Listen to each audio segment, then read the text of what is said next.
Oh,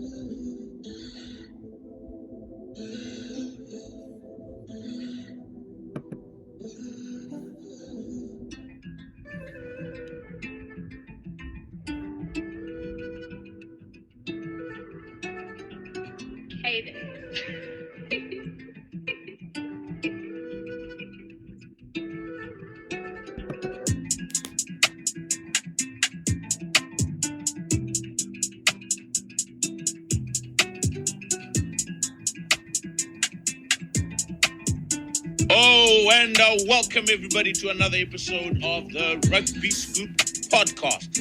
It's another Sunday, plenty to discuss, plenty to get over. Hugh Griffin, how are you doing? How's the weather? It's cold, it's blowy, winter is coming here in the UK. I'm trying to relax by watching the Formula One until I remember that it's the deadest sport in the world. Oh, don't tell me about that. Don't tell me about that. How's the garden? Garden's okay, man. It's can't go and cut the grass at the moment. It's too cold, it's too wet. So I think it may be no more garden until spring. Fair enough.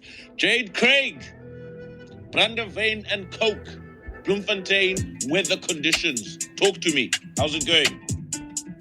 All good, bro.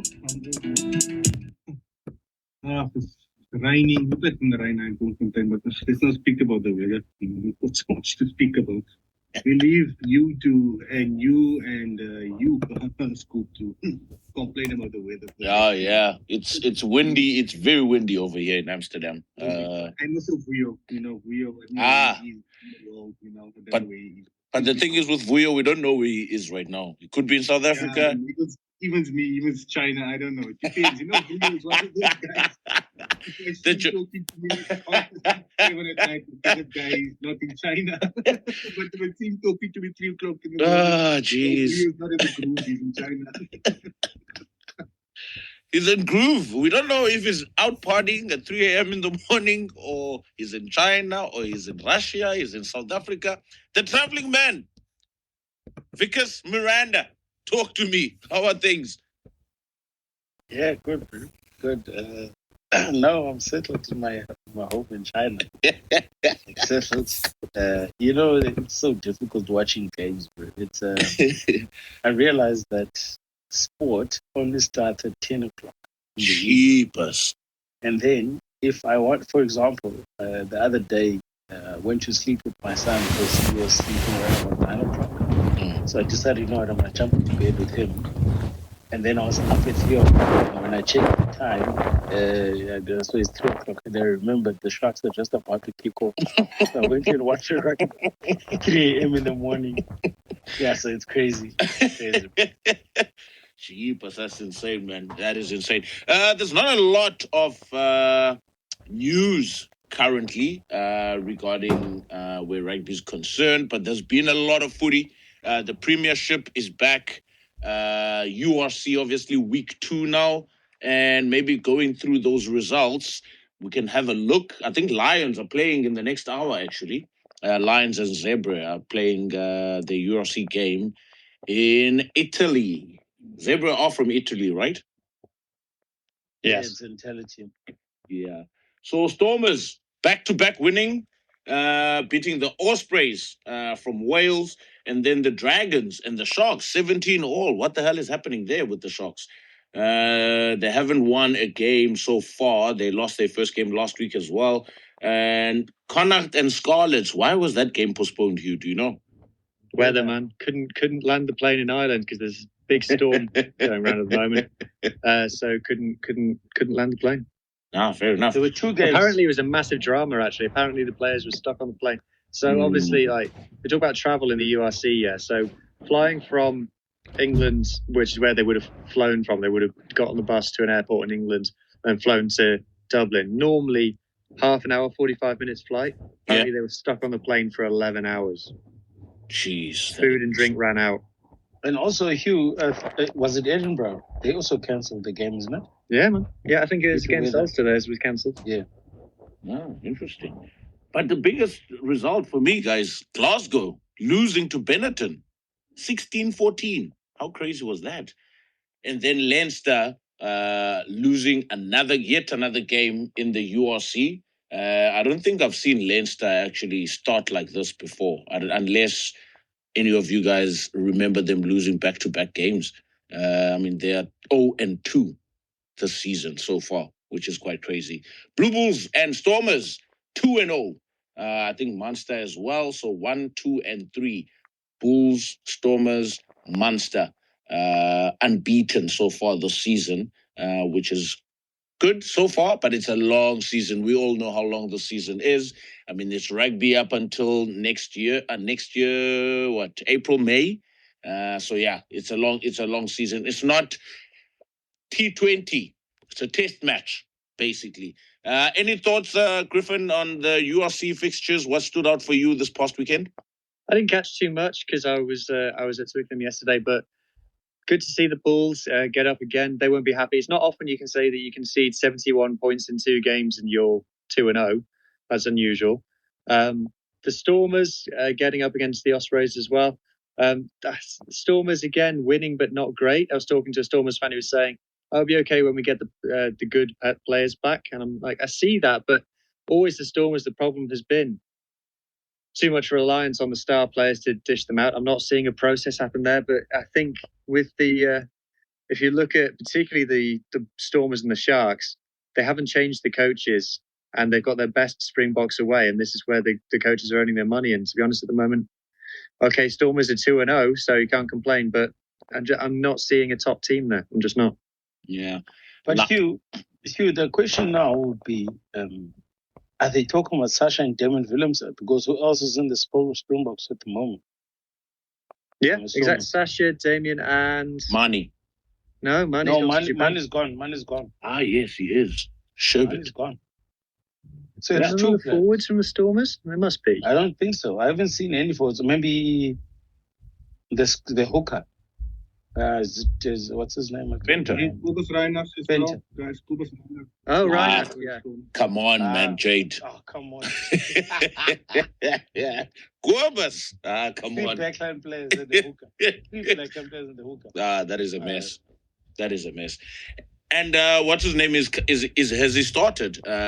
Ackerman's son. Has he started at the Stormers already? Yes. He was in the team last weekend. Mm-hmm. Okay. Now, but let's see how they go. Jade, your thoughts? If you watched any URC games, then we're gonna jump straight into the All Blacks Australia. Then we'd go into the Springboks. Sorry? I'll start watching URC and following it, from February thereabout, because from February. No, the competition is long. It's long. Now the certain guys that stood out. I watched a little bit of the Bulls Leinster yesterday. I must say, for what Leinster had out there, the young inexperienced team really gave the Bulls a run. It wasn't for Peregrine was through that. I don't know what you call it, 50-50 pass for the intercept. Like in the game yesterday, I know Leinster really. They went deep at altitude, and it's proving now that teams from North aren't really scared of coming and playing in altitude anymore. So, but other than that, I think the Stormers are off to a good start. But for me, Munster's actually catching my eye so far. What Clayton McMillan is doing there, and I know they have a lot of players unavailable as well. But he's bringing that physicality that he brought, from Chiefs to Munster, and they showed nicely. So it's interesting to see how they go on the season, how Munster gets on. And also a scalp, in the URC this weekend, with Benetton, beating Glasgow. That's actually, something you can keep an eye on, as we go forward on, and especially with the international window coming up, so there's something, a good result for Benetton. But yeah, other than that, it's a long competition. But yeah, so far, Munster has been the team for me, really, that impressed me as well, with Clayton McMillan being there. Yeah, fair enough. And the Sharks, what's happening there? Look, Scoop, I was actually just what Bulls, when Jade was talking about the Bulls, they're actually waiting for Pollard to come back. So it's going to be Pollard, Selfontaine. Then they've got Moody, who's playing 13 for the Box, so he'll jump straight into the 13 jersey. Over Creel? Yeah, Creel will probably move to 14. Bro. Either Creel will move to the wings, but they've got De Klerk. The De Klerk kid is quite... he's playing impressive at the moment. Yeah. And then, obviously, they're waiting for Villy at fullback, but I think... Villy's back. Villy played in round 1. Did he Yeah, play he in that played. game? Yeah, he did last week. Yeah, it's crazy. So their backs are actually looking very good. Kurt Lee as I mean, well to that- come back in. Oof, that's a start. That's gonna be it's gonna be rough, David. It's gonna be rough for starting lineup. So But, you know, are we now saying Ackerman should win this competition with this lineup? Scoop, wait. 76 points in 2 games. Come on, bro. Wait, man. It reminds me back of the Lions days when you can score as many points as you can, but we'll outscore you. So you can win the game 76, 74. So it's fine. Let's see. But yeah, not wasting any time then, Jade. Let's kick things off. All Blacks back to back against Australia this weekend. Your thoughts? What do you make of Razor's Rugby Championship performance at this point?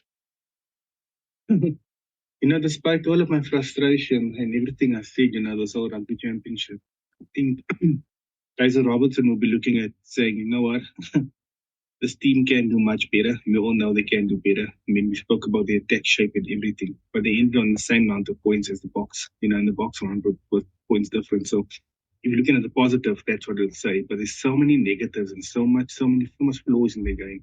I mean, yesterday they did better than Eden Park against Australia, but without setting the world alight, I mean, you look at that mad period in the game where Kuntupai scored a double, basically, and really took the game away from Australia. So that's actually the period that they New Zealand took control of the game. And for me, the All Blacks yesterday, looking at a massive thing of them is looking at the shape and the way they playing. Because I mean, there's a large periods of the game where New Zealand had the ball in around about the 10-meter line, the 18-meter, and between the two 10-meter lines, and wasn't making any progress. And after about 10 or 11 or 12 phases of doing nothing, they kick the ball away. That's still a problem they do have. But other than that, I think let's not beat around the bush. When once Will Skelton went off yesterday, also the game changed for Australia as well. In terms of that physicality there, especially in those conditions. So New Zealand, if you're looking at it, a solid performance in those conditions, cool, but I still think there's so much to do. There's so much they can still bring forward. I mean, there's still no flair in this team. I mean, they're not recognizable at the moment. I mean, they're reminding me so much of Borthwick's England at the moment. But maybe this is the way that Robinson wants to play. I mean, who's to say that, the Crusaders shaped up the same way and they just had a world-class number 10? And you spoke about it yesterday and you said that once Richie Mo'unga comes into this team, they'll have a world-class 10. But the main problem that they do have, Scoop, and I mean, that's where I want to get Vuyo's insights as well. I've seen guys like Faina Nuku, Porter, and especially the centers, whether it was Proctor, whether it's Quintupaya, whether it's Jody Barrett, they are not square on attack. And then when they go square on attack, when they're running the ball into and square, when they have so many options that they can pass, they can kick, they can carry the ball into contact, they're making meters and they're scoring tries. Just have a look at the game yesterday. Quintupaya gets the ball flat, square, ball in two hands, running, up to depth and attacking the line, his shoulders facing forward, into space. Into space he goes. Same with Willie Barrett for the second try with the Falcon. But look at where he put that grab on. Look at his body, look at his body position when he caught the ball. He was facing into space, running, attacking, playing was ahead of him, putting the grabber through. The same with the third try with the pass that Will Jordan gave to Quintupaya. He looked at the space and he attacked the space, running square on into space. They never went laterally. But there's so much this attack is going laterally, and the body position in the attack is just poor. Very, very, it's bad. They're too lateral. The times when they are square, I would give it, they say balls to the poles, show your balls to the poles, and the rugby ball as well too. That's old school. I don't know who you wait. Before we let Vickers jump in, would you now say from the past 2 weekends there is a bit of ascendancy, or there's a bit of some continuity and maybe a bit of confidence, for lack of a better word, on what on the 11th jersey, on the 14th jersey, and now maybe the 13th jersey as well. There was a bit of continuity. There was a bit of gelling. It's not really precise or accurate at the moment, but there was something a bit positive from yesterday. Players are identified. Yeah. So we know now, for example, let's say we know the 26 players that Razor can choose, for a match day squad, and from those 26 players, he'll choose 23. That's good. Everybody knows that. So the players are identified. So whether it will be Leicester Fayanuku or Clark or Rico on the wing, or Quintupai at 13 or Leicester at 13, or Carter or Narawa, we know exactly who those guys are, what the scope is. He's not going to go left field again and bring in a Sevu Reese from nowhere and Leonard Brown, or he's not going to go and scratch again and change his props and change this or that. We know who his 26, 27 man squad is at the moment, and he's going to choose 23 players from that. It's not there's going to be household changes. So the players have been identified, but now it's the game plan. It's the shape and attack, the shape and defense. That is what's going to be identified now. Unfortunately, going forward, they are going to lose Tupovai before the end of the tour. Looks like he needs knee surgery, but that gives opportunity as well. That gives now Sam Derry a chance to get back into the squad. To get a few games and to travel again. So that's fine. But I think Scoop, in terms of Razor now for the next 2 years, is going to be very difficult to get into his squad. I think he knows his squad now. But you're going to have to play the house out to get into the squad. Yeah, I think there's an opportunity for a Michael Manson and Nipkins to maybe creep into that. You have to give a Nea Malmascara performance, in 2025, 2015. To get into that squad. You're going to have to be outstanding in Super Rugby to get into that squad, which is a good thing because there is a big drop-off between Super Rugby and Test Rugby. However, it's how we use that cattle. That's the problem they have now, Okay. Vickers, Jade has posed the question. Square on attack? Are the guys finding the right lines? Are the guys seeing the opportunities in front of them? And are they taking those opportunities? What do you think of the shape? What do you think of this attack by the All Blacks? Yeah, look, I'm also not impressed. I'll start with the first thing. The weather yesterday was terrible. And for you to play off your 10 from a side ruck where the defense is one side to defend, and so you because the weather is bad, you actually playing off your 10, which creates an extra pass before the ball gets to the forwards. So it does create that difficulty. That's why a lot of times we saw some very strange catching, passing in contact. There's no momentum. So for me, that was a strange one from the All Blacks, playing off 10 offside rucks. I wouldn't do that, especially in that kind of weather. But they did it yesterday. For what Jade is talking about, in this day and age, the most difficult thing is that you're always trying to overload numbers because of the rush defense. So you're always trying to add extra numbers and also giving your free roll to your wingers to roam. The question will always be, do they move back to their wing when the attack is coming to their side quick enough? And also, what is the role of the fullback and the safety positions? Because remember, if you're going to get teams to shooting up from outside, especially after you do a pullback from the forwards, you need that kind of safety off the shoulder. So that guy is going to be running sideways. So if you don't play him, is the next player straightening. So it's a lot more difficult these days to get teams running, if I could call it like square towards the try line. So that's why you see a lot of attack is always going to, after the pullbacks, there's a lot of short passes. If you guys remember, I think there was a knock-on by, I think it was Barrett, where the All Blacks, if that pass had gone to Barrett, I think they would have probably gone and scored. And there was a lot of lateral running there. And I think with if you look at Razor's reaction from that, he was actually also like in that kind of excitement that had that pass gone through, there would have been a try. But those are the kind of things that convince coaches that what they want to do is correct and it's right. So for me, I think it is a hard one, obviously to analyze, but it's something that I've seen in current rugby in terms of day and age. It happens a lot with the players running across the field because of that rush defense. So for me, it's a simple thing. If your wingers and fullback are going to roam the whole field, when the time comes that you're going to strike and you're going to use your width on defense, you should have at least two players out wide. Yeah, covering. Width-wise. Yes, in terms of those are the guys that are going to be straightening for the rest of the backs or the rest of the attack shape. So, and if you don't have that, then you're always going to find yourself that you're always basically running across the field. So, yeah. But in terms of the performance yesterday from the All Blacks, like I said, it was really strange for me that they attack.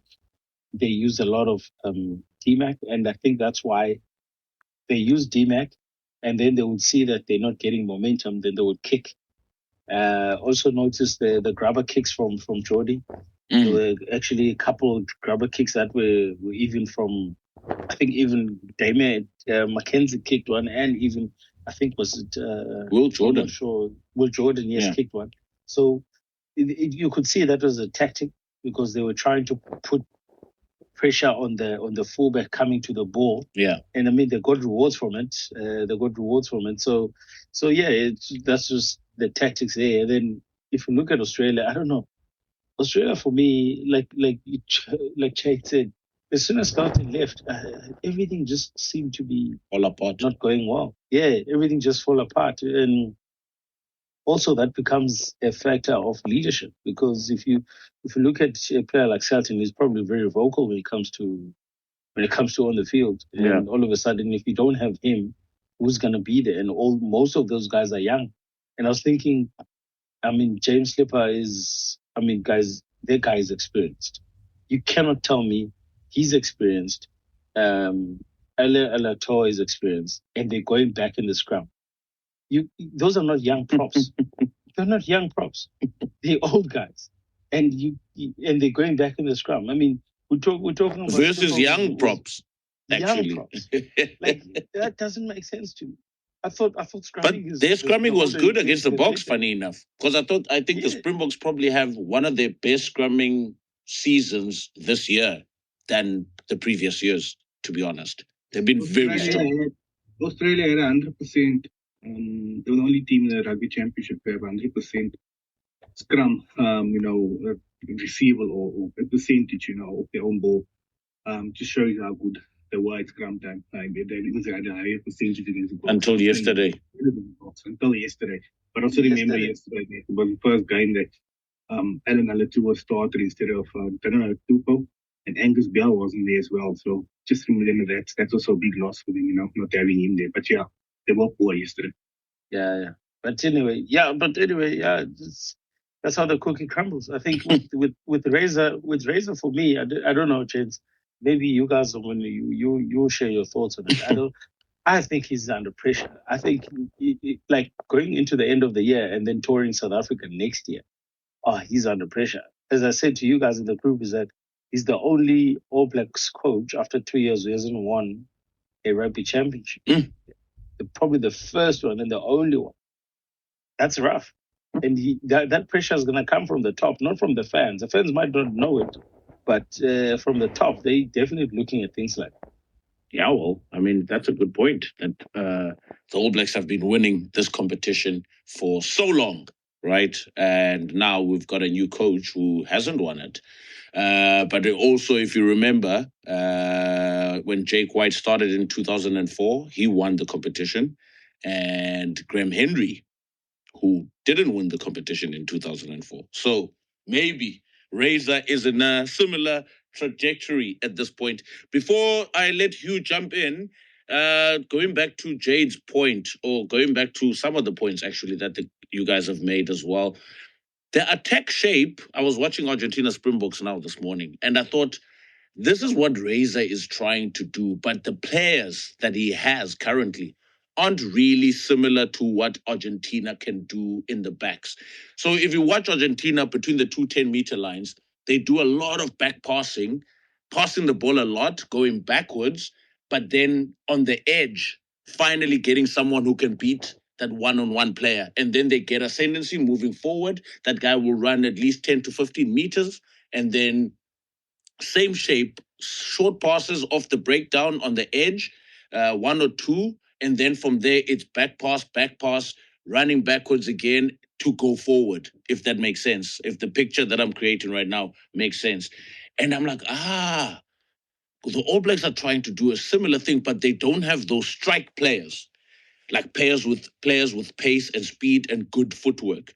Because if you put a Milner Skada, hypothetically, if you put a Ma'anonu, if you put a Savea back in the days, you would get ascendancy from good footwork. You would get ascendancy from strong ball carries. You'll get these guys will give you good go forward, even if you're passing the ball backwards. So what I saw from Argentina, I'm like, okay, I see what Argentina are doing. And that's why I also said a while back, they seem to have one of the best running back lines in terms of connectivity, in terms of passing, in terms of shape, in terms of how they really get ascendancy going forward and making those passes. And I looked at what Razor has been trying to do between the two 10-meter lines, or even in their own half, between the 10-meter and the 22, passing so many times. And Hugh has shared so many stats about how many times the All Blacks have passed the ball. And I think now, watching that game this morning, it kind of clicked, and I went, okay, I see what Razor's trying to do, but he doesn't have the strike players to give him that good go forward. But also, Scoop, on that, I don't think he understands the outcome. Because you know what? So the outcome of every attack shape, especially when Ireland, back in the days, I think it was about 3 or 4 years ago, when you hit the touchline, you're supposed to hit the 15, and then from the 15, you're supposed to go to the other 12. Yeah. Then, after that, you go back to the 15, and then you go back to the opposite touchline. Mm-hmm. Now, because New Zealand is using a 10 in from the side racks, so they are currently trying to get a lot more blindside space, if I could call it, so that they can, if they need to, they can scoot back to the blind side and attack. So now that makes things difficult, because instead of having a fly half behind the first spot, now you don't have a fly half behind the first spot. You have a center. And now all your players are coming in, basically. All your backline players, your strike players, are moving one in, only because of the one reason that you have your fly half as a first carrier instead of your scrum half just passing the ball to the forwards. So if you look at Argentina, the way they are using it, they're using the 9 a lot in terms of how to manipulate numbers. And that's how they're getting extra numbers all the time. And I think with Razor, looking at that and trying to think of that shape is missing the point of how can you get more numbers? Yes, using your 9. I mean, Cam is an excellent runner. Yeah, he can literally scoot that ball, and if anyone shoots out of that line, he will step into that space and he's strong enough to handle the contact. Fair. So that's what you can do and use. But I think he's got the idea, but he's not using it accurately. Accurately. Yeah. No, fair. Griffin, it's been a quiet one so far for you. Talk to us. So I watched the majority of this game in the media centre in Twickenham, and I was sat next to Tim Cocker from Egg Chasers, and we were watching this and we were thinking, is this the Bledisloe now? It feels like it must have been the longest game I've ever watched in my life. It was supposed to start at 11:15 UK time. Didn't finish till well after quarter to 11. Didn't finish till like half an hour before the Springboks kicked off. It was well over 2 hours between kickoff and final whistle. And there were just long periods of nothing happening. And you talk about going from the touchline to the touchline. That's exactly what I was going to say. I remember there was one attack. The All Blacks did exactly that, just like slowly as well, going from touchline to touchline and not going forwards. And then they just kick it. And you're thinking, okay, I understand that it's raining, but I don't see what you're trying to do here. And it's clearly not working. And surely you must have the IQ, rugby IQ as All Blacks, to be able to come up with something new here. And I think, to be fair, most of the conversation so far has been around the All Blacks. I will say that I thought Australia were very poor. And it's disappointing to see how they've kind of got worse as this Rugby Championship has gone on. Yes, they've had really bad luck with injuries. They've lost some key players like Tom Wright, for example, is a massive miss. Obviously, they've had no Lolesio the whole time. With scrum half as well, lots of changes at scrum half throughout the whole competition. But they were just like, it was 1 meter carries from forward pods on the halfway line, just one after another. I'm thinking, guys, you're not going to score a try like this in this weather at this level. What is the plan here? And there was one move I remember when they got a line out, if not in the All Blacks 22, but all close to the 22, where they used Suoliti as first receiver, and then he passed back inside, and you could see from the moment he got the ball in his hands that this is going wrong. This is not a strike play that is functioning properly, and it's just they didn't adapt as the game went on. I don't think they really kicked well at all. They tried to, get some kicking game going, kicking territory. They had how many kicks go dead or end up in the dead ball area, and just it was an easy exit for New Zealand. And then once the All Blacks got 2 scores up in that weather, then New Zealand didn't have to play anymore. It was just they're happy to sit back. But on that point, I'm going to have to ask the All Blacks fans on the call. The New Zealand are, so for this season, they lost 2 games.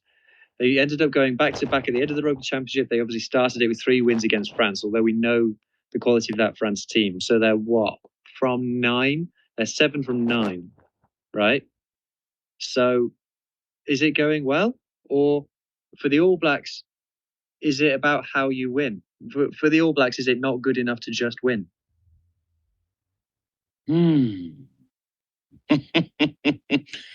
Well, it's a tough one. It's a tough one to answer at this point. But I will say, I think Wellington really, really, really, really dampened the mood. I mean, if Wellington was 43-40 or 43-41 or something along those lines to make it a bit competitive,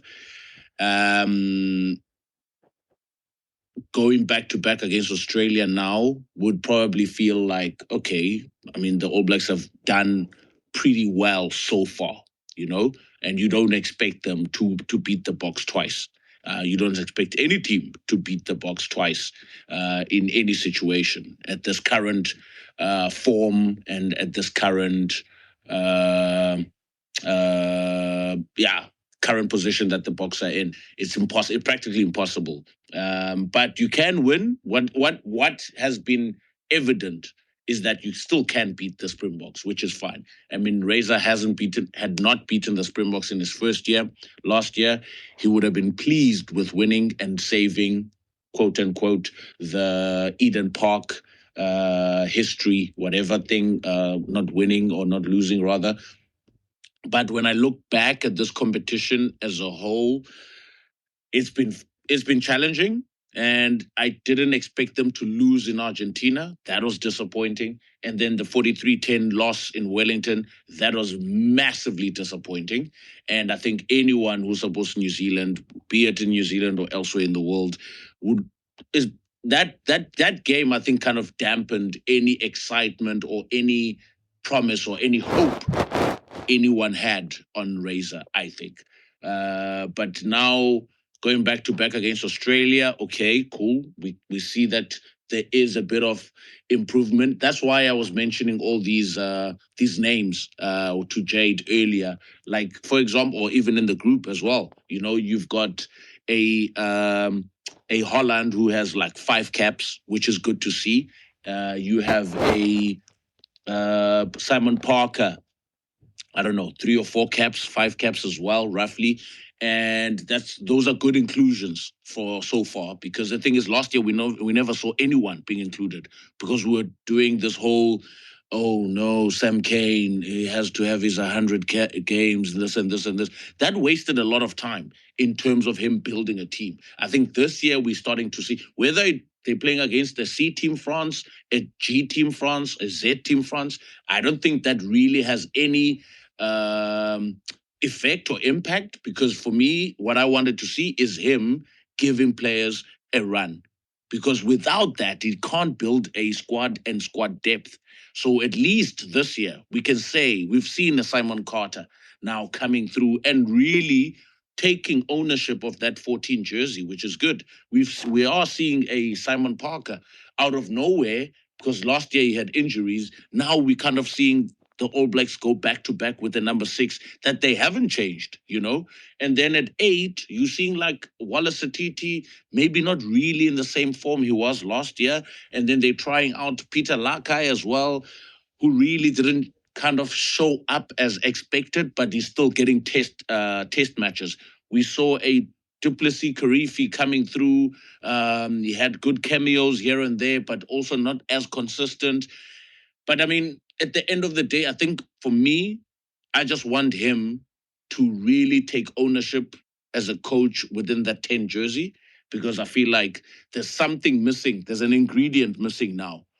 We've seen Quinn Tupaia getting a start, and he was coming off the bench a lot. And then they said, yeah, he's had good games coming off the bench. We really want to see him now show up at 13 as a starter. And what does Quinn Tupaia do? He does what he does best.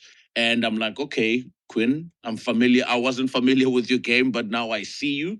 And hopefully this continues in terms of form, in terms of connectivity, or what is this word I'm looking for with guys? Combinations, yes. Combinations now, because I think at the end of the day, is it good? Is it? I'll say I'm sitting at 60%, Hugh, in terms of overall with this All Blacks team, with Razor coaching staff. I'm sitting at 60% out of 100 at the moment, and I'm not gonna take it up. And if they go end of the year tour unbeaten, 4-0, we take we nudge it up a notch. We take it up a notch, and I probably give them a 70-75%. But then next year, 2026, I don't think there's any excuses for Razor. One loss, that's it. That should be only thing that is happening in 2026. You're touring New Zealand. Sorry, touring South Africa. Yeah, exactly. That one loss is only coming from South Africa. 2-1 away from home. It was a cool bet.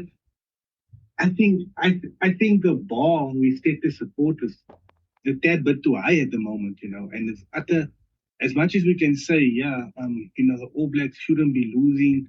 There's not the All Black team of the past, etc. But the amount of money and the investment and everything that went on in world rugby at the moment, I mean, the French league has been brilliant. The European league has been brilliant. The way the rest of the world, bar maybe Wales, has caught up with, you know, with New Zealand and where they were, and overtaken them. The Barclays overtaken them. You've seen France overtaken them, Ireland, everybody. So I think in terms of that, I think for us as supporters, the mistake that we do make is we say, oh, the All Blacks shouldn't be losing here or there. But sometimes you've got to sit back and say, well, we fall off from here. We can't go 100% because we're not the All Blacks of the past. We can't go and say we're going to have an unbeaten season. Just to put it in there, I mean, the All Blacks, when we knew great All Black teams, we can't beat them for the whole season. But now you've got to think a little bit about it this way. You've got to start giving other teams respect, you know. Start saying, okay, be happy with the win because we weren't at our best. It's going to take some time. It's going to take some time before we can actually see that. I mean, these guys are not playing. Tomorrow, let's say tomorrow, Bowden Barrett doesn't make end of year talk. David McKenzie gets a head knock in the first minute against Ireland. Then we have to pin that whole talk on Ruben Love. You get what I'm saying? But what experience has Ruben Love had? Yeah, I mean, so we've got to look at it, that aspect as well. You know, we got a little bit lower the bar in terms of the All Black. Just get realistic goals. Yeah, that's why I'm saying 60%. Nick, just 60% is fine. Yeah. Look, if they win all of the games this year, and they'll have 86% win ratio for the year. But it'll still be an unsuccessful season because of the result in Wellington. Yeah. You remember the season? I think Wellington, like I said, is Wellington dampened the blow, right? Next year, everything goes on that 3-match tour in South Africa. 2-1. That's when 2-1. you calling it 2-1, but whatever the result is. And then the year after that, all of his eggs is in the World Cup basket, So that for me is what they should focus on now. Don't slip up anymore. Stop losing against Argentina. Yeah, man. Argentina, stop losing. The games that you should be winning. Put teams to bed, and then you'll see it get better. But yeah, for me, for now, I think maybe we should just lower that ball a little bit, and see with Razor, just give it a little bit of time. Yeah. But yeah, like you said, Scoop, 2-1 next year, we'll see. But you guys, I'm listening to you guys talk about how it's about winning and that. For me, the most important thing is that we've always been saying this in the space here. DNAs. I think it was a year or 2 years ago. We spoke about DNA of a team, and at the moment, I think we don't even know what the DNA of New Zealand is, and I think that's where the problem is. As coaches, we always discuss the process, about making sure that the process is right for you to be able to get a favorable outcome. And I think that's what the problem at the moment with New Zealand is. You guys, we all don't know the process. We don't know what attack shape is. We don't know. Yes, the defense has been better lately, but they celebrating wins, an ugly win, without the process. Just because you were lucky to win the game, you are celebrating because you won the game, not because if you remember, if you beat Argentina by 40 points and then you come the next weekend you lose to Argentina, it says something about the way that you are reviewing games. If you beat the Boks the following weekend and you come back and then you lose by a massive score the following weekend, it says a lot about the way that currently the squad and the review system and the process is what's the problem with New Zealand at the moment. And they're celebrating wins and they're not understanding. And I think you guys will kill me for saying this, but I think had they lost a lot of games, I think New Zealand would be far better off going forward than where they are now. The wins have sort of swept the cockroaches under the carpet, and I think that is the issue that's going to come back to bite them. Yeah. No, I agree, Vickers. And in terms of game reviews and moving away from a winning template, for example, if we look at Eden Park, and we thought this was percentage rugby, this is good, this works. I think we've said it so many times on this pod, to be honest. This freaking works. And then you change that the following week to play a totally different game. And then you end up copying 40 points. It says a lot, like you said, 100% agree with you. It says a lot about how they review games, how they plan for games. But if you look at now against Australia, last week and this week, kind of similar patterns, but then went more conservative and a lot of ball carries in that second half and trying to manage a game in shitty conditions. Like the weather was terrible in Australia, especially in the second half. It almost reminded me of that Springbok game last year when Springboks played Australia in the second test in the Rugby Championship. But in the same breath, the problem now is we've got Ireland. I think it's Ireland, the first game in Chicago, if I'm not mistaken. If he changes his game plan from just simple basics, because last year they played a simple basic game against Ireland away from home in Dublin and they won. And Damian McKenzie was a 10. Simple football. If they change the game tactic again for Chicago, I am going to throw my phone against the wall, because I am going to throw my phone against the wall. Because the thing is, that's how you build that confidence. Even if it's not flashy. I don't care about flash. That's why I said yesterday, I'm happy with this win. I don't care they're playing away from home, and Australia was supposed to knock them backwards because they had all these reinforcements coming into their system or into their team as well, right? And I didn't have confidence in the All Blacks beating Australia away from home, and they managed to do it with simple, not pretty, but ugly football. That's all that matters. That's what I've been saying for years. Win with ugly football, and with that, you will gain the confidence you require. You will gain respect from your opponents, because then, regardless of how you win, you're creating confidence by winning. The guys are getting international caps and experience. They will gain confidence from that as well. It's simple things, just done right. And even now I'm coaching, and I'm literally, these are the small things I try and talk to the players about.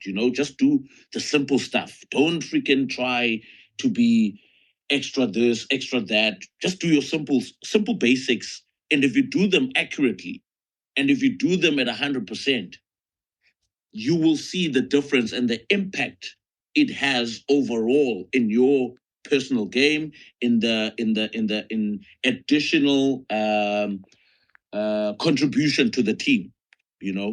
But anyway, you want to say something, and then we jump straight into the Springboks? No, it's okay, man. I think we covered it all. It's just I feel like what I'm seeing reflected at All Blacks level is what I'm seeing at Super Rugby level as well. I think it's not just an All Black problem. Oh, Matthew Carley yesterday. What a mess. Anyway, I think you should kick us off actually with the Springboks, because you watched them live. You had Harry, you had Mots, you had everyone around you. Zandile Stick, Siakolisi, Rassi Rasmus. Hey, you were the popular guy yesterday. Talk to me. Yeah, I had a great day. The best thing about the day was meeting all those people, shaking hands and saying hi. And, I think sometimes South African rugby fans get a bad rap online. My experience is when you meet them, you talk to them. They're friendly people who love rugby. And so I had a great day. And it was great to meet people like Martz, people like Harry, people I look up to as well, see some famous faces. And also, for me, being based in the UK, am I ever going to get to watch a Rugby Championship match? Will there be another Rugby Championship match? But seeing, big question. But I'm probably never going to get the opportunity to fly down to one of these countries to see these teams play each other in the Southern Hemisphere. So that was cool for me, a privilege for me. URC final, Scarlets against Stormers in Cape Town, 2035. We will be there.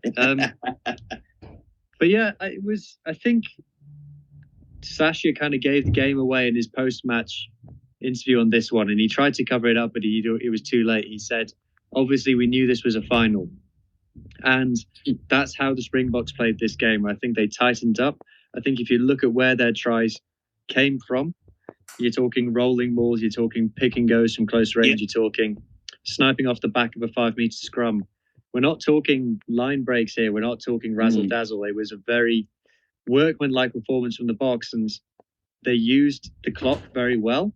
I think it was once they got 9 points ahead with 10 minutes to go, then Argentina were playing against 16. They were playing against 15 Springboks and the clock, and it was too much for them to overcome. They gave it a damn good go, but Rassi, in the presser afterwards, he made it clear he wasn't that enthused by the performance, but still, it was also clear that winning the title was everything. He said it had been a nervy week because they wanted to go back to back. They didn't know when the next Rugby Championship was going to happen.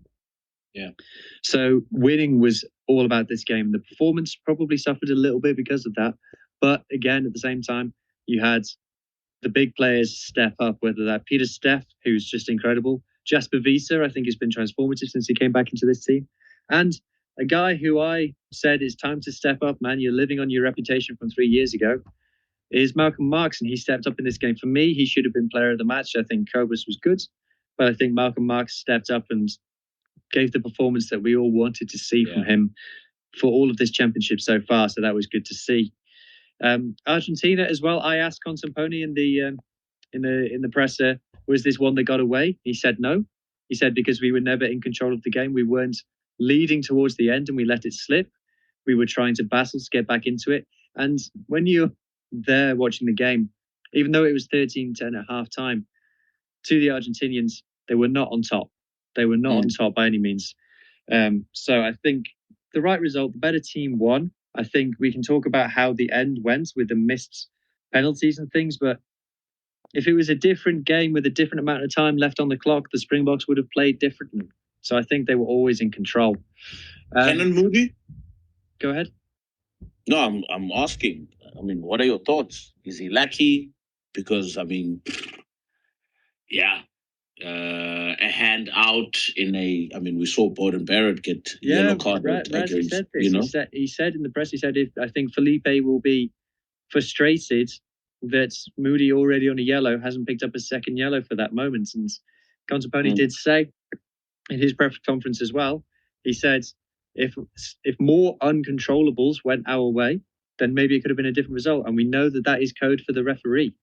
I had my earpiece in, so they give you the earpiece for the referee in the stadium, so you can listen to what the referee is saying.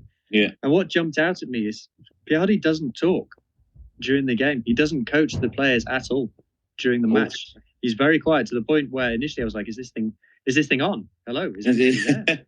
But he doesn't coach. Which, to be fair, he's under no obligation to do. I don't. No, fair. I kind of like it when referees do it, but they don't have to. So no, we don't. We don't at all. But I mean, it's quite the opposite of what we were seeing earlier on Saturday with New Zealand against Australia with Matthew Carley talking pretty much throughout the game. And then you saying now with Piardi. Actually, now that you mention it, I don't think I also heard him quite a lot, unless it was like a TMO review type of thing. Yeah, even then, it was quite quiet. It was very businesslike. And to be fair, we talk about delays in rugby matches due to the officials. To be fair to Piardi, you don't get that with him. He makes decisions quickly and sticks with them. One thing that you do hear him say over the mic is he said, "This is what I saw live. If there's a clear mistake, the TMO will tell me," and he plays on. Yeah. Which I guess is what we want, really, to be honest. Yeah. One of the interesting facets of this game was obviously the scrum battle, where Springboks were clearly on top. And I tell you, Argentina had a scrum their own put in on their 5 meter, and there's 70,000 fans in Twickenham, which is incredible. And I would say at least 60,000 of those were South Africans, and it's not even their put in, and the South African fans are celebrating like it's a try scoring opportunity. Yeah. And I've never seen that before. So that tells you where they were on top. But what was interesting is when it got to the final 5 minutes. So throughout the game, when the Argentinians know they're on the back foot, at scrum time, they're prevaricating, they're delaying. Montoya is in the referee's ear. They're, lots of scrums. They're standing up again, reset, trying to delay the inevitable. But when it got to that last 5 minutes, when the clock was on the Springboks side, that's when you started to see the Springboks starting to play for time, the Springboks starting to play silly buggers, and scrums needing to be reset when it was in no interest of the Argentinians for the scrum to be reset. They want to play on. They're running out of time, And then you started to see the penalties go the other way, which was interesting. So I think what the overall point is the Springboks approached this game as a final, and that was their mentality. It was a playoff knockout footy. And I think this is where, you hear rugby teams, rugby players, rugby coaches talk about learning from losing. I think this was an example where the Springboks, the younger players like Sasha, like Hooker, like Moody, will learn a lot from this game, saying, okay, we won, we got the desired outcome in a knockout game, but we didn't play well. So next time, when they play, they'll be able to recognize the scenarios playing out in front of them and say, okay, I've been here before in the championship decider against Argentina. I know what I would do differently then, so I'm going to do that now. So I think this is actually a game whilst they got the desired outcome, the Springboks will take a lot from this game. Fair enough. Hugh, while I ask the other guys the question, how many passes can you check Sasha made this week? Because I already checked. he made 10, including one that flew over Cheslin's head into touch. Sherbert, that's crazy for a 10. Huh? A 10 and a 9, you would expect at least 20 plus passes. It depends on the system. But they were playing off 10 in the warm up. I actually noticed that all of the warm up was playing off 10 when they were going through the shapes. By the way, the Springboks warm up is quite full on. They don't hold back in the warm up, and apparently they've said like, yeah, we do. There is an injury risk there, but we decided that that's how we want to do it. But in the warm up when they were going through the shapes, everything was off 10, and some passes were going to ground. I have to say, Sasha wasn't. Not every pass was spot on. It has to be said. But he still, even making 10 passes, he carried more than he passed. Yeah. In this game. I want Vickers to jump in on that after this conversation with the scrums with Jade quickly. Jade, Bok scrums, my man. Watching this game against Argentina, what has happened with Argentinian scrums? They used to be one of the best teams in the world at scrum time. And Ox put them under the knife. Bro, it's like they scrumming just because they went from a team that used to love scrumming and couldn't wait to get to scrum time. I mean, we speak about the guys that had in the past there. Now they look like a team that's only scrumming because it's mandatory, because they must. They're looking like a team that every scrum they can get away. I mean, they're not enjoying that. They're not enjoying the content. Their body position is terrible. I must say I was a little bit impressed with the kid that came on yesterday, Thomas Rapetti, that came on. But others, oh my word, I don't know what's going on. Vivas is and Marchetti is they're struggling as scrum time, gents. I mean, look at the 2 times in the last few years they beat New Zealand, for example, right? Last year they beat New Zealand and there wasn't any scrums till the 60th minute. True. And in this thing this year, they try not to scrum. They try to get away from scrum. It's always a concern. If you get an opportunity as a captain to choose between a scrum and a lineup, and the captain chooses a lineup, then you got to know, oh boy, they don't fancy the scrum. Yeah. I know the box is strong. I know they've got a very, very, very, very good scrummaging team, especially with Oxbay, maybe on the tight end side with Thomas, it's not that good as Volker Low, but I mean, they've got a very, very good scrum. I think Ox kind of leads that scrum. And also the box, and we can go technical about it. But the reason why also they're so dominant at scrum time as well is just check do your homework, and you can always post this. You can post it as a feed. Go and look at their knee position when they engage, where they are compared to the rest of the world. It's not illegal, but it's something they do brilliantly. They hit the box head, and the footwork in order to get the second shove. That's just absolute class. And just look at the position from where the scrum from. I mean, it's a nice, good sink, to be honest, because if you hit and if you hit hard, right? Because I mean, the scrum engagement is probably where scrums are won and lost. Because once you hit, look at before the scrum engagement, look from where they engage. The position exactly. No, fair. If you eat up the space as well, Eating up the space also. They're locked and everybody's scrumming, together. Just look at their footwork, look at their knee positions before they compared to the rest. It's not illegal. It's just something something they're doing brilliantly, and other teams can't find it out. Other teams rather, all stand up and get into position to take the engage the box. They sink. They already sink exactly.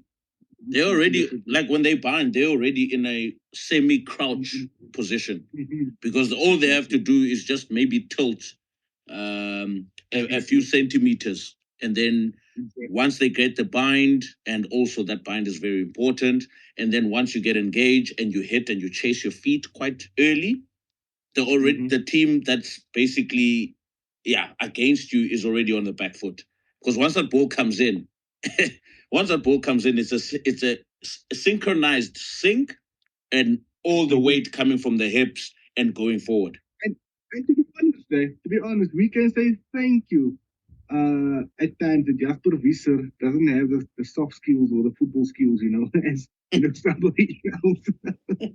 He doesn't have that soft skills in challenging that ball. Because he should be keeping that ball in the scrum for as long as There's a possible. few times where he doesn't channel that ball and the ball comes out, where they say, oh, he got off the hook there, because we've been really under the pump. But yeah, there's something a Jasper can add to his game. He's really channeling the ball. Yeah. I need to some of the bit, but I think there's a few times where the ball popped out from there. But yeah, But Jade, also then, speaking about the forwards, okay, we know the box scrum is amazing. It's the best in the world at the moment. But their lineouts haven't really, Marks, he's good with everything else on the rugby pitch, but lineout throwing, he's still not finding the darts as accurately as before. The ball, did he change his technique to throw in at line out there? Because a few times I saw Mark script the ball yesterday, I was like, that's new. You understand what I'm saying? It's very unique and unorthodox for a hooker. I've been especially when he's going for his tail ball. The way the way he's throwing his dart. I don't know if did he alter his technique or what, because it does fade away there. But then again, Scoop, it's also, you can't just put the blame on the hooker. It's got to do with support. It's got to do with timing as well. Got to do getting the right ball at the right time as well. You got to do you jumping. You got to see where your part is, because I can call a ball to the back, and we can all decide that, okay, who jumps to the back? Let's say Peter Steff was jumping at the back. Yes, it's Peter Steff's ball. Yeah. But if I'm putting up a pot of Fabian Holland in front of you there, Peter Steff's not going to get the ball. He's not going to get the ball. Mark's going to have to throw the ball high. There's a chance it will overthrow, and the big chance that the opponent will get the ball. So the box also really got to call the right calls, manipulate the space and earn the right, to get to the back, really do a few mock jumps before we get to the back. So that's all to do with that. But also that I did pick up with Malcolm Marks is, I don't know, did he change, his technique? There's something I seen with him, that I seen once or twice yesterday. I can't remember Marks gripping like this. I can't remember Marks. His hands are relatively very, very in a different position to where the rest of the hookers do it. So I don't know, it's something I only picked up yesterday, but it's really, we've got to look at it in all aspects of the game. And also we've got to look at, who's on the field. When Lothar Jager plays, for example, and we had Frans van Boster there as well, I think they had a better control and feel over the lineups than to say Ruan Mokia, who is relatively inexperienced at this level. Yeah, he's a brilliant player. He's been absolutely gone at lock this year. But in terms of his lineup calling and so, you get better with age, you get better at it. So maybe it is that the whole lineup thing, the box really need to go and look at it. And they only got 3 out-and-out jumpers compared to the rest of the world. The other teams were 4, where this is not an out-and-out lineup jumping, neither is Sia. Other teams normally have your Eitzman. Has Sia ever jumped in a line? I never ever think I saw Sia was strapping, his legs. I never seen it. But now still, I'm thinking about it now, because I've seen RD jumping in front actually a few times. RD jumping in front a few times. But just look at it. The rest of the world or the other teams always have 4 jumpers. Yeah. Have 3. So it might make it easier to defend against, But then again, Jasper Visser makes up for that. He can't jump in the line. He makes up for that with his work around the field. Yeah. No, fair enough. Vickers, awfully quiet, but nonetheless, I've got Sasha making 10 passes this past weekend. I've got Sasha making 6 passes last weekend as a 10. And also, overall, what do you think of the Springboks in this Rugby Championship? And yeah, the question about Sasha as a 10 that carries a lot versus other 10s around the globe. Yeah, look, I think the one thing that you have with Sasha is he's very brave. He's quite a brave kid, so you're always going to have those issues when you have someone who's not shy of contact, playing as your pivot. So it's always going to be like that. But in terms of what the kid can produce is obviously world class. We've seen, and I think with the Stormers this year, starting Sasha at 10 for most of the games throughout the season, he can only get better. And I think I would obviously I would probably think that with Rassi and Tony, they encourage Sasha to do that, and I think they still molding him as well in terms of to be in the 10 jersey, to grab hold of the 10 jersey. So I don't think it will be an issue for now, but obviously as time goes, once teams start to read what he's doing, the way he's playing, once everyone start to settle to know the type of player, I think that he will have to obviously adapt his game as well. In terms of the box, I think in the Rugby Championship, if obviously winning the Rugby Championship, they probably relieved going back to back for the first time. And also, if I look at the way that they performed from that first game against Australia, I wouldn't think they would be happy. I'll be very surprised if they are, because they were leading 22-0. They lost to Australia. They obviously managed to win the next game in Cape Town. They lost Eden Park. They managed to pull out a world-class performance in Wellington. They fairly played an off team, an Argentinian off team in Durban, which they did their basics and thrashed. The first half in the last game was very poor. I think second half, yes, you could see they were better. You could see that it was addressed at halftime. So if I would be them sitting in the position that they're sitting in now, yes, we're celebrating the championship, but they need to start being consistent in terms of their performance. And I think as coaches, that's what when actually Jade was talking about. I think that's what Dan Human has done to the scrum, is that it's that consistency of that low level of the engagement. Because when we talk about scrums, we usually talk about you go low, and if they don't go low, if they don't come low to you, you don't go up to them. They must come down to you. So, which means that now Dan Human has instilled that you could say that discipline in terms of, if the team is not going to dip lower than us, we're not going to go up. They will have to force them to come down. And I think that's where they're always dominating that hit on the set. And it's an advantage. So when I look at the whole game around that, in terms of that consistency, the Springboks don't have the consistency. And I don't know if it's got to do with the new coaches. It's got to do with the structure that they are probably implementing. Yeah. But they have to start getting consistent, because if they are consistent, then they've got a sort of like a bar, like a standard of that they set, that they know that this is our level. So am I fair? Am I fair in saying they were lucky then to win this championship? No, I think if you look at the loss in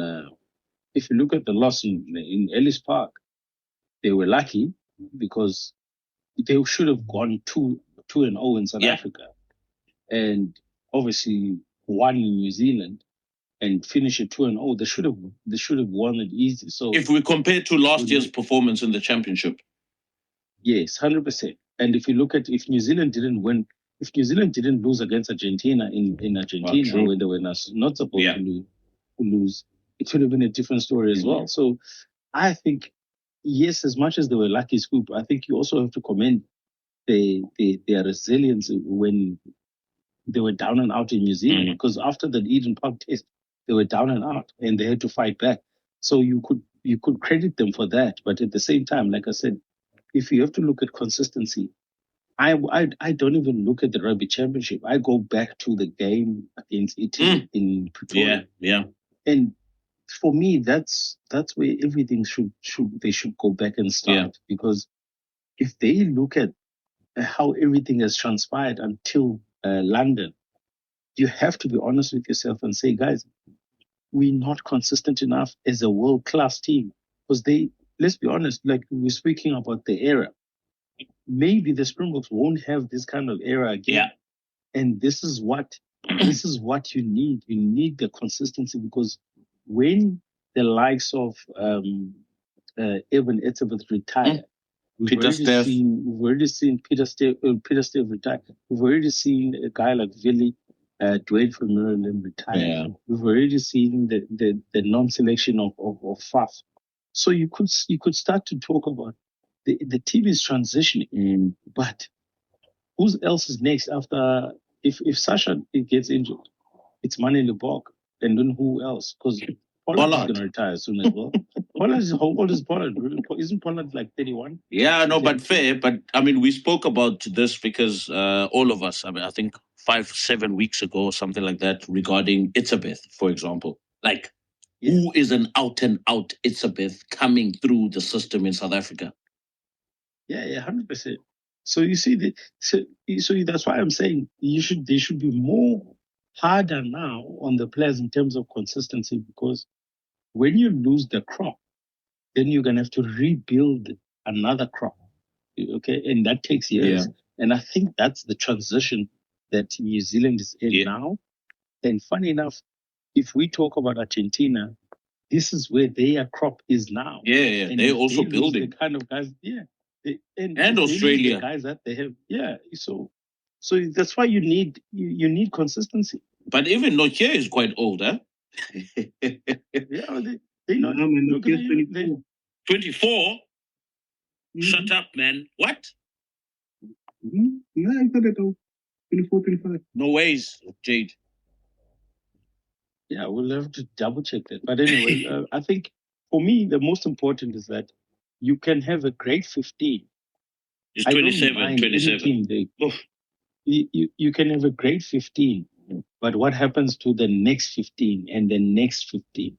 Because ultimately, when your squad retire, when your main 15 starts to get guys off to start to retire, you need the next guys to be firing. I'm not going to mince my words here because I think looking at the Springboks, the forward pack is literally giving them a very, very dominant front football. And what you're mentioning right now is very critical because you've got an old pack. Yes, they're still functioning, which is all good and well. But you've got Itzabeth, who's quite on the other side of 30. You've got who's this tall guy, man? Snyman. RG Snyman. Sekunjalo Kunje, one time. Sekunjalo Kunje. Two old guys. You've got Snyman. You've got PSDT. You've got Eben. You've got Baby Cheeks, Lua Diaga. All of these players are on the other side of 30. Experience is very important, especially. Isn't Sia 30? Yeah. You've got Sia on the other side of 30 as well. I think Sia, once he hits his 100th cap, I think from then onwards, I don't think. Yes, they probably want to go for 2027 on Australia. I think which will be very fucking tough. They still can do it. I'm not saying they can't. They still can do it. They've got the players. They've got the capability. But in terms of freshness, I mean, now until the next World Cup, for example, it's what? Exactly 2 years. It's exactly 2 years because the World Cup kicks off in October in Australia until November. So it's exactly 2 years until the next World Cup. In those 2 years, New Zealand with the youngsters coming in, Australia with the youngsters coming in, Argentina with the youngsters coming in, England with also maybe some youngsters coming through and Bothwick style of rugby. And then you have Ireland, I'm not sure, Australia, I mean, not Australia, France, I'm not sure. But in terms of caliber and the youngsters getting through in these next 2 years, there's a lot of experience that's going to be gained. There's a lot of test matches that will be gained as well. Test caps, rather. And I think it could be just as competitive as Australia, as France 2023 was. Australia might just be that competitive, but I still see a very strong contingent from the Southern Hemisphere in Australia in that World Cup. Guys, what are we doing? What are we doing here? Like, the Australians do not have better talent coming through than the Springboks. What? Australia do not have better talent coming through than the Springboks. At home. You're insane. Yeah, but wait.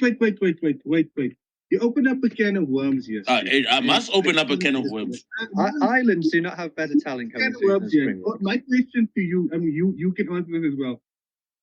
Who, remember, 2 years time. You will right? answer this. That's plus minus, what, 25 cap from now until the World Cup. Yeah. Take 20, 25 caps. Who would be better after 25 more games? And who would deteriorate? An aging team or a younger team?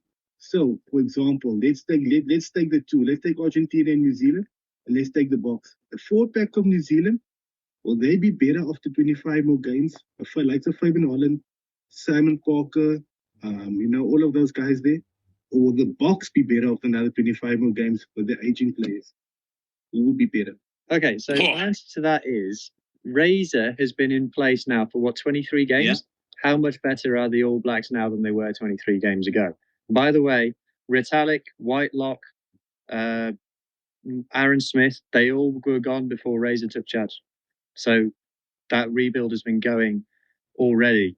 And let's not paint the entire Springbok team with the same brush. Okay, there are areas like you talk about Peter, Steph, and Sia. So you got the flanks. We're looking for new flanks. Bear in mind, Elrich Lowe is out injured and long-term injury. If he was injured, Elrich Lowe I think is a top player. We'll have to see how he comes back from his injury. But we'll see. Cameron Hanekom the same.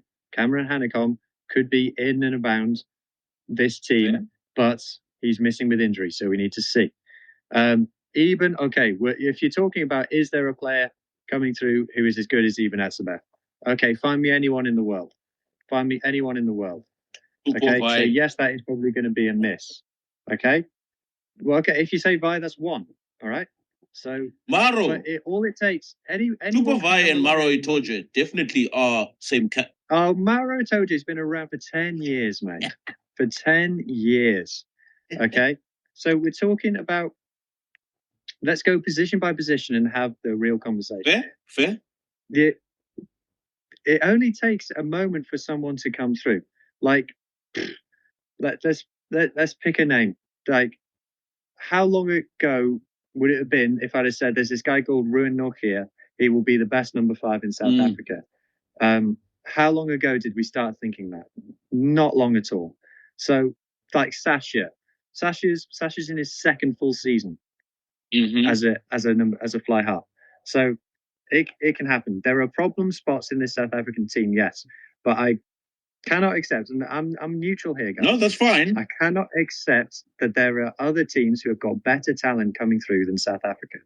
That's just not what's happening. Nah, I for me personally, I think New Zealand will be in a much better position 25 caps from now. 25 caps from now, New Zealand will be in a much better position. I don't care what style Razor plays. He can play helter-skelter all he wants. New Zealand will be in a much better position in 2027. In 25 games. Richie Mwanga, my friend. Richie Mwanga with Rico Simpson off the bench. That's not going forward. That's going back. Richie Mwanga will be the 10. And that. Yeah, but you also don't. You guys are talking about Richie Mwanga as if he's actually been a star. He's never actually had a very good game against the Box. He's never. Because yeah, man, he beat you in 2019 in Japan. Come on, because he chased Cheslin Colby in a try-saving tackle. Richie Mwanga loves the forward pack that's going forward. Your pack is not going forward. 25 caps from games from now, because that's the question. That's the conversation. And the All Black pack in 25 caps from now is a different All Black pack. I still think, for me, I don't think the Box should be, they're not worried about that, but I'm just saying that they should be more fighting for more to be consistent, because when they're more consistent, then that would give them a little bit a great platform for the youngsters to step in. Fair. Okay, I want to pose this question. I know we're probably running out of time now, but before we end things off, I want to pose this question. Leadership, right? I see talent. Talent always comes through, regardless of any phase or any any year or whatever in rugby. We all experienced enough to see enough talent each and every year in the Southern Hemisphere. Because I'm privy to Southern Hemisphere, I can talk about Southern Hemisphere. We always have talent year in, year out. Leadership, Hugh and Vickers, is very important. It's very critical.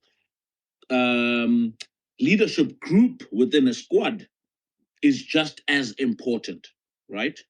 In the Springboks, we know Sia, Eben, Jesse Creel, maybe a Damien de Linde, and maybe, I don't know, maybe a Peter Steph du Toit, and maybe Oxen Che is probably part of it as well, right?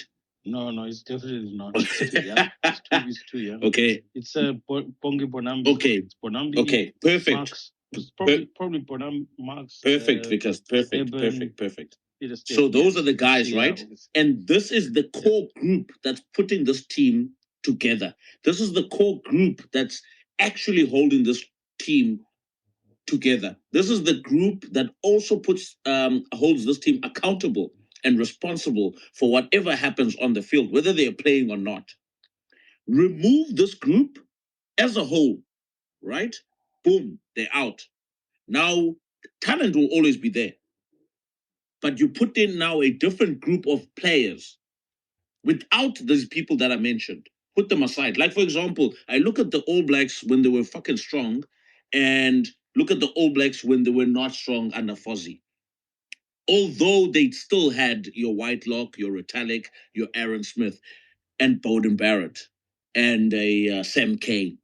Because now if you remove Itzabeth, you remove Siakolis, you remove Peter Steph du Toit, it's a different Springbok team on and off the field. Look, Scoop, the one thing Sorry there. Are we removing these players now or in 25 caps time?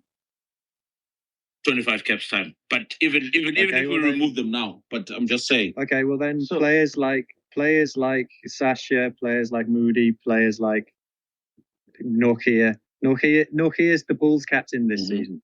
So in 25 caps time, you're talking about team players getting better, leaders get better as well.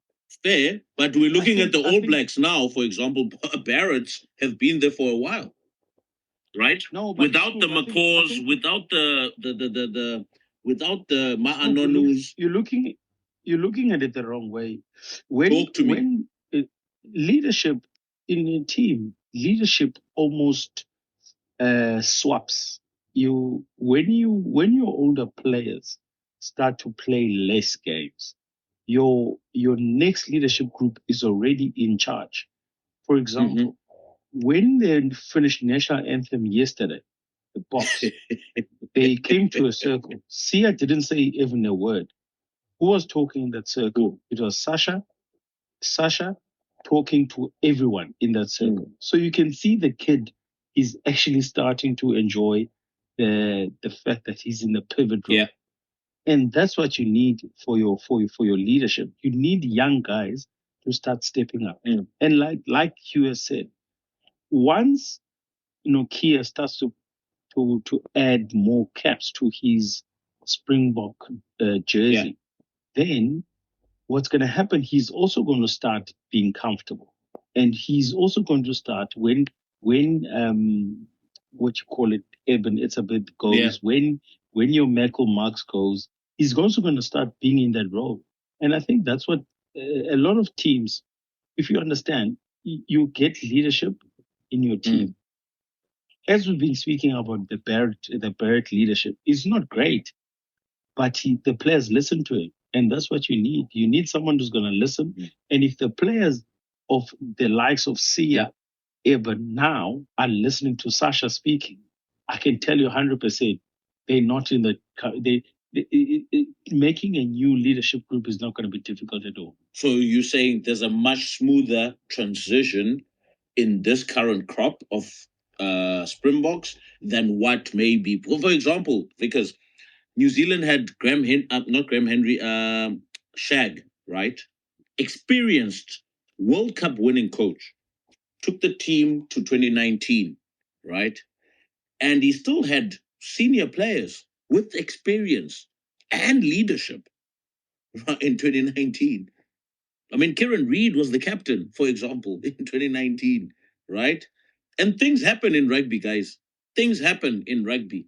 And that can change a dynamic of a culture, squad, leadership, and everything. As much as we can talk about experience and these guys gaining caps, because I've realized now, I thought, listen, honestly, I honestly thought because having a lot of caps and having the experience and being part of a leadership, you can continue with certain things. I thought the All Blacks were supposed to win 2019, to be honest, if we are being realistic, right? But they couldn't, and they didn't. Because why? Their planning probably was not as great. And then you've got the leadership group that's also part of the squad. So when I say, yes, Nokia is good, yes, there'll be players coming through and talent coming through, yes, you'll have the Sashas, etc., etc. But at the end of the day, rugby remains rugby, and rugby will test you in ways that you've never been tested before.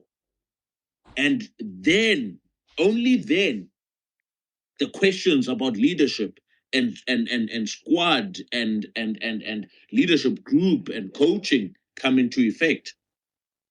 You talk, Yes, but yeah. that's why Dwayne is there. He's taking on water because he's also filling in the gaps. So what I'm saying is, the only way a leadership group crumbles in a team is if a new coaching staff walks into a role. Yeah. At the moment, we know Russ is coming from 2018. Yeah, fair. Yes, he didn't coach. Point. He wasn't head coach Fair of point. the. He wasn't coach of the 2019, 2020 era to 2023. We know But he's been he was coaching there. the team. Yeah, he was there. So for me, the only way this will change, this will have an effect when Rusty is leaves. if the whole coaching group goes, Yeah. and the new coaching group, let's say hypothetically, Franco Smith takes the job. Franco Smith maybe he's got his own backline coach. He's not going to take Stick. He's not going to take Tony Brown. He's bringing his own guys in. Then what you're going to see is that the guys that Franco Smith connects with and knows better, he will then bring in those players into his leadership. What if Rusty still stays as a director? Because even if you have a Franco Smith. That will never happen because what? No. I'm being honest. It's two person. You can't have two bulls in one crowd. How? You can't. They've worked together. Remember they were the cheaters, yes. Even no, with the Springboks, it didn't work. 2018 was Franco was in the yes. Holy smokes! He was there. He stepped down because you can't have two strong personalities in the same. No, but in the Bloemfontein as well, they were together at one point. Yeah, they weren't. Like for example, it's like taking what's this guy's name, Joe Schmidt, and making him work with Razor. It's impossible. That's just talking about. Interesting. Hugh. So that's what I'm saying. Oh. Yeah. No, continue because I think I want to hear Hugh's view as well after you speak. Yeah. Hugh can jump in. I think Hugh has gone off. What am I jumping in? You're jumping in on the leadership and Rassi staying on as a head coach. And if he leaves as a head coach, do we see a different dynamic within the Spok squad or team at this point?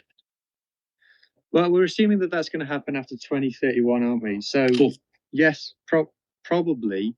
It depends where the squad is by 2031. If we think the likes of Eben, Sia, Peter Steff are going to be done in 2027, then the team that Rassie takes to 2031 will be completely different. That new era. Yeah. So it could be that it's quite stable, and it could be that the guy coming in is taking over a team and he doesn't need to do much. And I think where that team is going to be in 2023 is going to determine who comes in, whether you need a transformational coach or whether you need a guy to keep doing the same. And I think that will also depend on whether, the difference between the two will be, do they bring someone in like a Franco, like a Ackerman, Van Graan, these examples, or do they promote from within? Or do they start bringing someone out? Do they bring Jacques back, for example? that'll determine those decisions. In terms of leadership, all I can say is you're talking about an environment to breed leaders to come through. Springbok team at the moment has got to be the best, hasn't it? With the people that they've got to learn from, with the talent they've got coming through, with the success that they're having. Yeah. This has got to be their best environment to bring through young players, surely. So, gents, in all, I think we agree on keeping a Rassie-esque caliber coach in the system to get continuity that we've seen overall in the past couple of years. Fair. I agree with that 100%. So this could potentially be the greatest era of rugby ever if Rassie stays on. Do you agree, Vickers? Yeah, of course. Rugby all round, anything rugby related. No. If Rassie stays on and he keeps the same trajectory, we could see the greatest era of rugby ever until maybe 2031, at least. No, I think. Look, I think we also have to think 2027.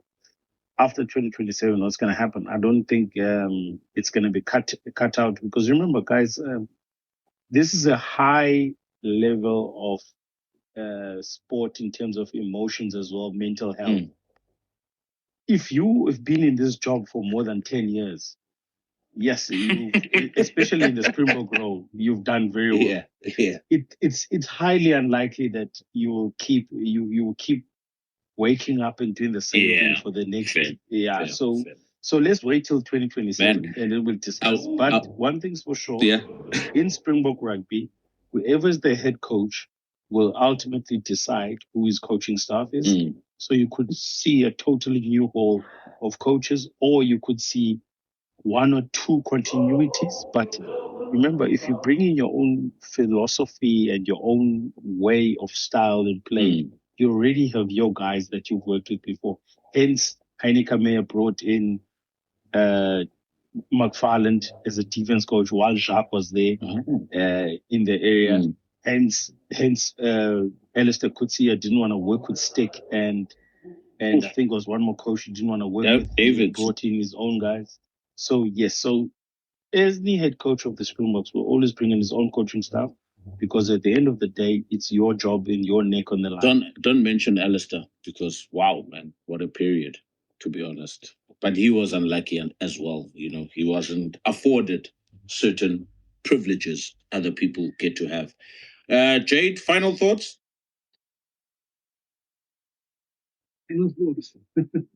Remind me to never ask a question again on the spot, because we might just be talking. Yeah, I mean, look at us going on a tangent and 30 minutes flat. What a crazy time. No, man, no. You know what? We can speak about leadership and everything. I think, for the box supporters now, like we said earlier, you got to enjoy this period, because, everything is going according to plan. You're winning silverware, you've got bragging rights, you're getting referee decisions go your way and everything. So you're riding the wave. Ride it. And obviously, when it does turn, guys, it's not nice. It's not nice. It's not nice. You, Jade, you and Vuyo understand when things change for the worst as Man United supporters. we understand. And we are full, and you've had a nice experience of that. Now, with your past 3 games as a local supporter, not losing all of 3 games, so I think you've got a nice experience of that as well. But the thing is, Jade, I'm a Liverpool supporter, All Black supporter for years. For years. But you got to ride it, and you got to enjoy it. I've been in the mud for years. So when it happens, you're like, I finally arrived. I just want to add end of there and say, you was mentioning that what night supporters and night people for Africans. No, they are. They're really different as what. They are on social media. I just hopefully one day you can meet Scrum and fly off, and you can realize that, you're also a terrible person in real life as well. It's not just a troll on social media, I'm just playing. But you know what? You know what, guys? Enjoy your victory, Vuyo. I have to give it to you. Say congrats to the Boks for winning the Rugby Championship. Yeah, I think you must say congratulations to Hugh as well. He says he's a neutral, but we all know deep down, he has a very soft spot for South Africa. You have been looking for so much. You've been very, very, very psychologically. You've been very. Yeah. We know why. Next year we're going from back to back. I need to be. It needs to be 2 versus 2, man. It needs to be 2 versus 2 on this show. Fair. The nicer thing this year of the box, you get a few, likes and a few everything online and stuff like that in the box. There's so much of this. Don't hate the player, hate the game. Drop mic, everybody. Yeah, guys. But anyway, no, it was good. I mean, it was a nice rugby championship. I think it was one of the best rugby championships. It should be a pity versus the last one. We can't go on to those. We can't go on to those. Yeah. Griff, final thoughts? And then Vickers jump in after Griffin. We haven't spoken about Argentina at all. I thought that they've obviously, it's gone under the radar that they tried some new players in this game. I thought Priscantelli at 10 struggled initially and grew into it. He plays for Zebra, who are currently beating the Lions. Oh, shit. Yeah,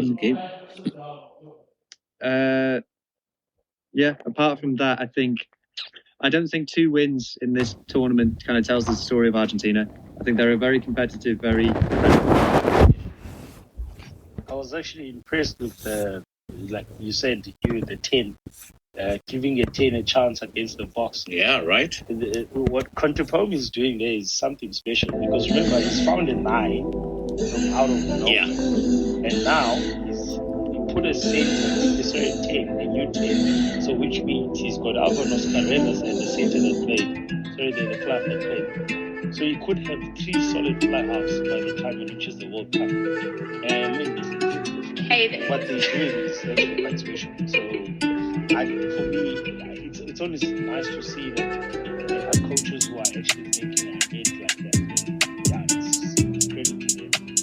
Fair enough. Guys, it's been a longer session than previously, but a very beautiful, very wonderful, insightful conversation this Sunday. But thank you to everyone that I'm seeing online that has been tuned in, all ears, listening to us blabble, listening to us try and act like we know everything, but we don't. But at the end of the day, we really share our best opinions regarding footy.